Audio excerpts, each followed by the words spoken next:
عزیزان گرامی، اسی لیے تو شاعر نے کہا تھا، آگاہ اپنی موت سے کوئی بشر نہیں، سامان 100 برس کا ہے پل کی خبر نہیں، 100 برس کے پلان ہے پل کی خبر نہیں۔ تو شیطان اس طرح سے جو ہر زندگی میں ڈائیورٹ کرتا ہے۔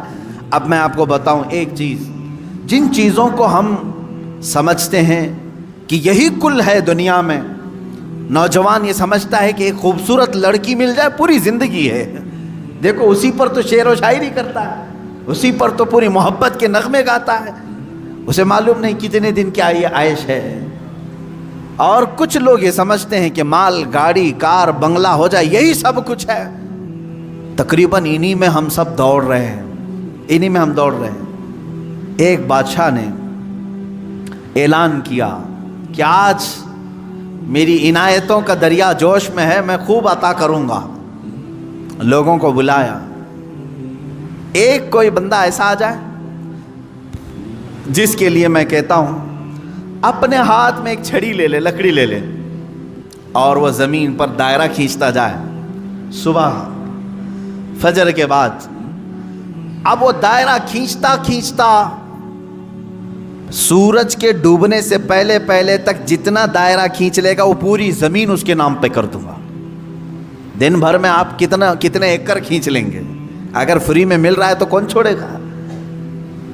دائرہ کھینچنے کے لیے کہا کہ جو لکیر سے سرکل بنا لے، جتنا بنا لے گا، لیکن ٹائم ہے سورج ڈوبنے سے پہلے پہلے تک۔ اس میں سے ایک وزیر یا ایک سپاہی آگے آیا اور اس نے اپنے ہاتھ میں چھڑی لے لی، بادشاہ سلامت مجھے اجازت دے دے۔ اور بادشاہ نے کہا کہ اگر سورج ڈوب گیا تو پھر ایک بالشت زمین بھی نہیں دی جائے گی، یعنی 1 فٹ زمین بھی نہیں دی جائے گی۔ ہاں، سورج ڈوبنے سے پہلے پہلے تک یہاں پر دائرہ مکمل کر۔ اب وہ نکلا چھڑی لے کر کے، لکیر کھینچتے کھینچتے، اسے بہت بڑی زمین چاہیے تھی، اتنی بڑی کہ اس سلطنت میں کسی کی نہ ہو، جب فری میں مل رہی ہے۔ کھینچتا کھینچتا وہ گیا، کافی دور تک چلا گیا، دوپہر ہو گئی، تھک گیا، کچھ دوڑا کچھ چلا۔ اب جب دوپہر ہو کر سورج ڈھلنے لگا تو اس نے سوچا واپس ہو جاتے، چونکہ جہاں سے میں دائرہ کھینچا ہوں وہاں تک لا کر کے لکیر کو ملانا ہے، اتنی زمین میرے نام پہ۔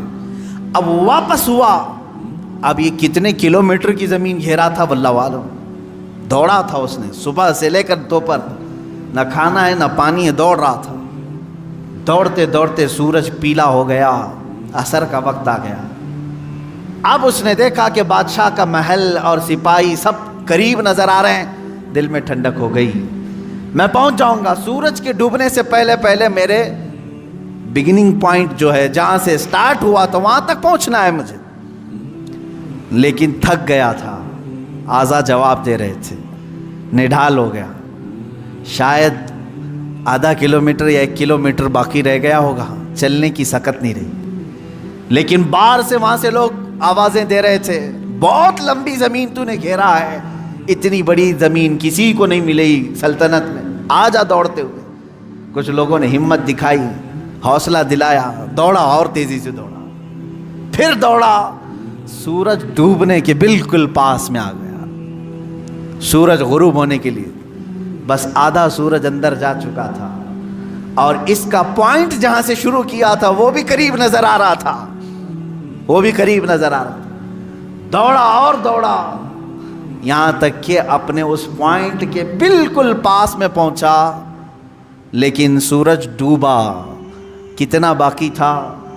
سورج ڈوبنے سے پہلے پہلے وہ اپنے پوائنٹ پہ پہنچ گیا، اس طرح کہ پیر اس کے ایک طرف، ہاتھ اس کے اس طرف، سو کر کے اس نے اپنی لکڑی آگے کی، پوائنٹ پر پہنچ گیا۔ اس کے بعد سورج ڈوب گیا، اب اس کی ہو گئی زمین، جتنا صبح سے لے کر دوڑا تھا اس کی ہو گئی زمین، لیکن جب قریب میں آئے اٹھانے کی کوشش کی تو اس کا انتقال ہو چکا تھا۔ دن بھر ایسا دوڑا تھا کہ روح نکل گئی، اسی طرح پڑا تھا۔ اس کے پیر اور اس کے ہاتھ، اس کا ہاتھ کی موجود لکڑی اس پوائنٹ تک پہنچی ہوئی تھی، اور وہ وہاں مرا ہوا پڑا تھا، روح نکل چکی تھی۔ بادشاہ آیا، وزیروں کو کہا اٹھاؤ، اس کی قبر یہیں بنائی جائے گی جہاں یہ انتقال کیا ہے۔ اس کی قبر وہیں کھودی گئی۔ کتنے فٹ کا رہا ہوگا؟ 6 فٹ کا رہا ہوگا، جتنا بھی رہا ہوگا۔ قبر اس کی بنائی۔ بادشاہ نے ایک بہت تاریخی جملہ اس کی قبر پر لکھا، کہا کہ اس کو ضرورت صرف 6 فٹ کی تھی، دوڑا پورے دن بھر، اس کو اتنی ضرورت تھی اور دوڑا اتنا کہ اپنی موت کے منہ میں چلا گیا، موت کے منہ میں چلا گیا۔ یہی ہماری زندگی ہے آج، تقریباً اسی کی طرح ہم بھی کر رہے ہیں، اتنا دوڑ رہے ہیں پتہ ہی نہیں چلتا کہ کہاں موت آ گئی۔ تمہیں ان تمام چیزوں کی ضرورت ہی نہیں تھی جس کے پیچھے پڑے ہوئے ہو، سب تو اللہ نے لکھ کر کے بھیجا ہے۔ ارے میاں تم اپنی ماں کے پیٹ میں 100 دن کے نہیں تھے، تب اللہ نے فرشتوں کو بھیج کر کے لکھوا دیا، اسے اتنا رزق لکھ دو، اسے اتنے اولاد لکھ دو، اسے اتنی خوشبختیاں لکھ دو، سب لکھا جا چکا ہے۔ جو ملنا ہے اس پر ہم پوری زندگی کیوں داؤ پر لگائیں؟ ہمیں تو اس مولا کو راضی کرنے کے لیے زندگی خرچ کرنی چاہیے، ہم وہ نہیں کر سکے۔ میں یہاں چند بزرگوں کی بات بتا دوں، اللہ والے کیا دنیا میں انہوں نے کچھ حاصل نہیں کیا؟ مخدوم علی شاہ مینا رحمۃ اللہ تعالی علیہ، محمد شاہ مینا رحمۃ اللہ علیہ، لکھنؤ کے بڑے بزرگ، ان کی سیرت میں نے پڑھا۔ جانتے ہیں عبادت بھی کیسے کرتے تھے؟ اللہ اکبر، رات کے وقت کھلی دیوار جو ہوتی، کمپاؤنڈ جیسے ہوتا ہے دیوار کے اوپر کھڑے ہو جاتے تھے، عبادت کے لیے کھڑے ہوتے تھے، ادھر بھی نیچے ادھر بھی نیچے، بیچ میں دیوار ہے، کھڑے کھڑے عبادت کرتے تھے رات تک۔ لوگ کہتے کہ حضور مسجد ہے، نیچے صحن ہے، آرام سے کریں۔ کہتے جب آرام ملتا ہے تو نیند آ جاتی ہے، آرام ملتا ہے تو نیند آ جاتی ہے۔ میں دیوار پر کھڑا ہوتا ہوں اور رات کو نیند آتی ہے تو کبھی کبھار دیوار سے گر جاتا ہوں۔ تو کہا گر جاتے ہیں پھر بھی کھڑے ہوتے ہیں؟ کہا ہاں، جو جسم غافل ہوگا اس کی سزا یہی ہے کہ وہ دیوار سے گرایا جائے، جو اپنے مولا سے غافل ہو اس کی سزا یہی ہے کہ اسے گرایا جائے۔ یہ اللہ والے تھے جو لمحے بھر کے لیے غافل ہوتے تو اپنی جسموں کو سزا دے دیتے تھے۔ حضرت سیدنا ابو بکر شبلی رحمۃ اللہ تعالی علیہ، یہ ہمارے سلسلہ قادریہ کے بڑے بزرگ ہیں۔ بحر شبلی شیر حق دنیا کے کتوں سے بچا، ایک کارک عبد واحد بے ریا کے واسطے، ہم شجرہ میں پڑھتے ہیں ان کا نام۔ حضرت ابو بکر شبلی رحمۃ اللہ علیہ بغداد شریف کے بزرگ ہیں۔ سیدنا امام اعظم ابو حنیفہ رضی اللہ تعالیٰ عنہ کے پڑوس میں دفن ہیں۔ آپ جب رات کو ذکر الہی کے لیے کھڑے ہوتے یا عبادت کے لیے کھڑے ہوتے، ایک مرتبہ ایسا ہوا کہ آپ کو جھپکی آئی، نیند آئی۔ یہاں تو لوگ رات تو چھوڑے جمعہ میں سوتے ہیں، بہت سارے لوگ تو جمعہ میں اپنی نیند کمپلیٹ کر کے آتے ہیں، پتہ ہی نہیں چلا کہ امام کب کھڑا ہوا، اقامت کب ہوئی، خطبہ تو پورا نیند میں چلا گیا۔ واللہ عالم سوتے ہیں یا پھر کشف کرتے ہیں، مراقبہ کرتے ہیں، 4تھی منزل پر پہنچتے ہوں گے۔ عزیزان گرامی، یہ وہ دل سوتا ہے جسے اپنے رب تعالیٰ کی طرف توجہ نہیں ہوتی۔ وہ آیا ہے رسم ادا کرنے کے لیے، وہ آیا ہے لوگوں کے دکھاوے کے لیے۔ دل کی توجہ اور دل کی حضوری ہو تو نیند کہاں کی۔ حضرت ابو بکر شبلی رحمۃ اللہ تعالی علیہ رات کے وقت جھپکی آ گئی، تھوڑا سا اونگ آئی، کیا کیا جانتے آپ؟ وہ کھڑے ہوئے، پہلی مرتبہ رات میں ایسا ہوا کہ مجھے اونگ آ گئی، کیسا ہوا؟ اس کے بعد گئے، سرما لگانے کی سلائی لے کر نمک میں پھیرا اور نمک پورا آنکھوں میں لگایا۔ آنکھوں میں نمک لگاتے، ذرا لگا کر کے دیکھو اپنی آنکھوں میں نمک کیا حالت ہو۔